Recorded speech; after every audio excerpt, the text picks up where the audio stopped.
तेने वोनिया वनवासी सोडिता जानकी मजसी बोलिली गर्भिणी तीन मासी सौमित्रा तुम्ही जाणावे. वनवासाला नेत असतानाच माझ्या वहिनीने जगतजननीने सांगितलं, भाऊजी मला वनामध्ये सोडण्यासाठी तुम्ही आलाय, पण ऐका माझी परिस्थिती कशी आहे. मी गर्भवती आहे आणि माझ्या उदरामध्ये भगवान सूर्यवंशाचा प्रभू रामचंद्राचा अंश 3 मासाचा वाढायला लागलेला आहे. हे ज्यावेळेस आई साहेबांना सांगितलं ना, त्यावेळेस मी काय केलं लक्ष्मी विशेषतः सांगतो. आई कोणी वचन मग राखिले तिचे प्राण हृदय थोर दुःख पावन स्वामी चरणाजवळ मी त्यावेळेला तुमची आवर्जून केली असेल, पण मलाही काही धर्म संकट पडलं होतं. कारण हनन कुणाचं करू नये स्त्रियेचे हनन. स्त्री कधीच मारायची नाही. यापेक्षा ती स्त्री जर गर्भार असेल तर तिचं हनन करणे फार मोठं पाप आहे. म्हणून ते पातक टाळण्यासाठी मी काहीतरी खोटं बोललो तुम्हाला आणि तिला वाचवलं. परी वाल्मिकी बोलिले माझे शिष्य वनफळा गेले तिही सीतेची देखील आक्रंदता वनवासी. लक्ष्मणजीने ही कथा सांगितल्याच्या नंतर महर्षी वाल्मिकी बोलायला सुरुवात केली.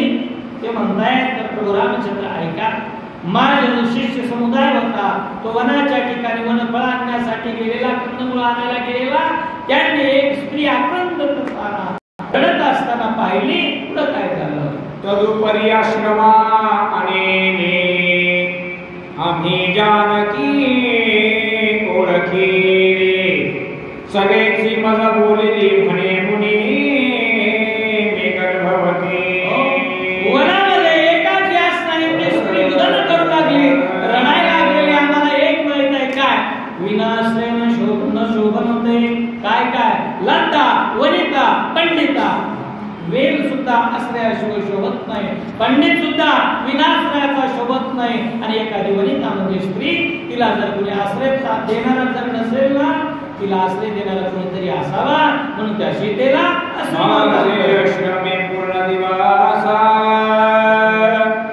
क्रमणे भरिले नवमास प्रति प्रस्तुती काय लहुकुश पुत्र दोघे जन्मले.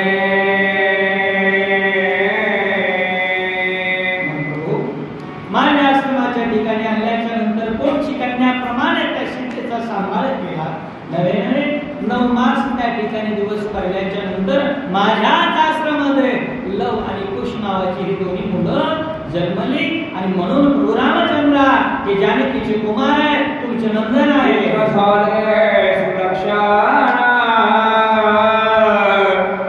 दिवसे दिवस धोर होना धनुर विद्या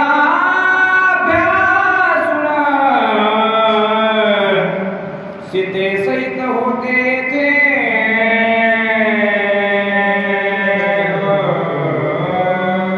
म्हणून प्रभू रामचंद्र ऐका, हे जे 2 मुलं होते ना, अतिशय सुलक्षणी होते. त्यांची विद्या तर तुम्ही पाहिली आश्रमामध्ये घेतलेलं ज्ञान, पण बोलण्यामध्ये सुद्धा हुशार आहे. प्रभू रामचंद्राची जी कथा आपण ऐकतो ती कथा यांनी सांगितली ते म्हणजे लवकुश रामायण. राम कहाणी सुनो श्री राम कहानी. श्री राम जय जय राम. श्री राम जय जय राम. ही प्रभू तुमची कथा त्यांच्या मुखातून निघाली. असे पवित्र 2 मुलं आहेत. आजची जी सेवा आहे आमची, ही सेवा सुद्धा आमच्या भाग्यानं